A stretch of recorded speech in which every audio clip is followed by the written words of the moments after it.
ఎప్పుడైనా ఎక్కడైనా మీ చేతిలోనే వార్తా ప్రపంచం. మీ మొబైల్లో, మీ కంప్యూటర్లో, మీ టీవీలో సాక్షి టీవీ డిజిటల్ ప్రసారాల కోసం లాగిన్ అవ్వండి. www.youtube.com/సాక్షి టీవీ. సబ్స్క్రైబ్ సాక్షి టీవీ యూట్యూబ్ ఛానల్. కుకట్పల్లి బాలిక హత్య కేసులో పోలీసుల దర్యాప్తు కొనసాగుతోంది. నిన్న 11 ఏళ్ల బాలికను కత్తితో దాడి చేసి కిరాతకంగా హత్య చేశారు దుండగులు. తల్లిదండ్రులు ఇంట్లో లేని సమయం చూసి లోపలికి చొరపడ్డ యువకుడు బాలికను కత్తితో పొడిచి చంపేశాడు. తల్లిదండ్రులు ఆఫీస్ నుంచి ఇంటికి తిరిగి వచ్చేసరికి బాలిక విగత జీవితిగా పడింది. నిందితుల కోసం సీసీ ఫుటేజ్ను పరిశీలిస్తున్నారు. అనుమానితులను అదుపులోకి తీసుకుని విచారిస్తున్నారు. బాలిక మృతదేహానికి పోస్ట్మార్టం నిర్వహించి కుటుంబ సభ్యులకు డెడ్ బాడీ అప్పగించారు. ఘటనా స్థలంలో లభించే వేలిముద్రల ఆధారంగా నిందితుడిని గుర్తించే యత్నం చేస్తున్నారు పోలీసులు. సుష్మిత అందిస్తారు. సుష్మిత, నిజంగా ఎంత కిరాతకంగా హత్య చేశారు? 11 ఏళ్ల బాలికపై ఏముంటుంది అసలు? ఎవరు చేశారని భావిస్తున్నారు? ఏదైనా క్లూ లభించిందా? వేలిముద్రలు ఏమన్నా దొరికాయా? ఏం చెప్తున్నారు పోలీసులు? తల్లిదండ్రుల పరిస్థితి ఏంటి? అప్డేట్ చెప్పండి.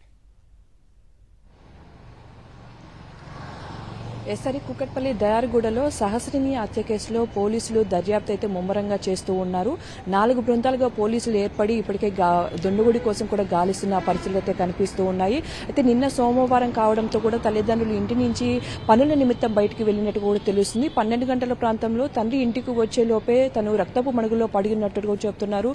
కత్తిపోటు గాయాలు, దాదాపు కడుపు పైన 3 ఘాట్లు, అలాగే గొంతు కూడా కోసినట్టుగా కూడా తెలుస్తూ ఉంది. అయితే వెంటనే పోలీసులు సమాచారం మొత్తం పోలీసులు అక్కడికి వచ్చి పూర్తిగా క్లూస్ సేకరించినట్టు కూడా చెప్తున్నారు. లైట్ స్క్రీనింగ్, అలాగే వేలి ముద్రలు, డాగ్ స్క్వాడ్ కూడా పూర్తిగా పరిశీలించినట్టు కూడా తెలుస్తుంది. చుట్టుపక్కల ఎక్కడ సీసీటీవీ కెమెరాలు సరిగా లేవని కూడా పోలీసులు చెప్తున్నారు. సీసీటీవీ కెమెరాలు ఉన్నంత వరకు అక్కడ ఒక వ్యక్తి అనుమానాస్పదంగా తిరుగుతున్నట్టు కూడా పోలీసులు గుర్తించినట్టు కూడా తెలుస్తుంది. ఆ వ్యక్తి కోసం పోలీసులు అయితే వెతుకుతూ ఉన్నారు. పూర్తిగా తల్లిదండ్రులు 1-2 పిల్లలు ఉన్నట్టు కూడా తెలుస్తుంది. మొదటి పాప కావడంతో కేంద్రీయ విశ్వవిద్యాలయంలో బోయినపల్లిలో చదువుతుంది.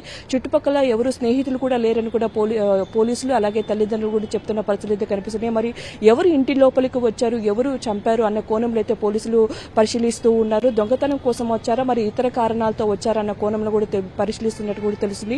దాదాపు 5-6 సంవత్సరాలకు కూడా అక్కడ పెంట్ హౌస్ లో నివసిస్తున్నట్టు కూడా చెప్తున్నారు. మామూలుగా సంగారెడ్డి జిల్లా ముక్తకాసారం గ్రామానికి చెందిన వారికి కూడా తెలుస్తుంది. నిన్న హత్య జరిగిన వెంటనే పోలీసుల సమాచారంలో పోలీసులు కూడా పోస్టుమార్టం నిమిత్తం సికింద్రాబాద్ గాంధీ ఆసుపత్రికి తరలించారు.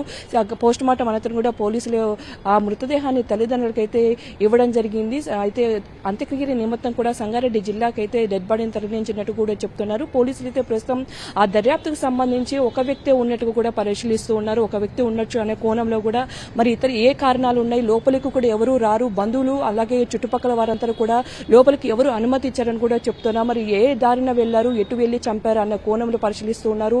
ఎంత కసితో చంపారు అని కూడా పోలీసులు అలాగే తల్లిదండ్రులు ఒకవైపు రోధిస్తున్న పరిస్థితి అయితే కనిపిస్తున్నాయి. మొత్తంగా కూడా ఒక వ్యక్తి ఉండొచ్చు అనే కోణంలో కూడా పరిశీలిస్తున్నట్టు కూడా తెలుస్తుంది. మరి ఇతర ఏ కారణాలతో వచ్చి చంపి ఉండొచ్చు, లేకపోతే చుట్టుపక్కల వాళ్ళే తెలిసిన వారే వచ్చి ఉండొచ్చా, లేకపోతే దొంగతనం కోసం వచ్చి చంపి ఉండొచ్చా అనే చుట్టుపక్కల కూడా సీసీటీవీ కెమెరాలు అనేది పరిశీలిస్తున్నట్టు కూడా తెలుస్తుంది. సీసీటీవీ కెమెరాలు ఇప్పటివరకు అయితే ఒక వ్యక్తి అనుమానాస్పదంగా తిరుగుతున్నట్టు కూడా పోలీసులు అయితే గమనించినట్టు కూడా తెలుస్తుంది. హరి.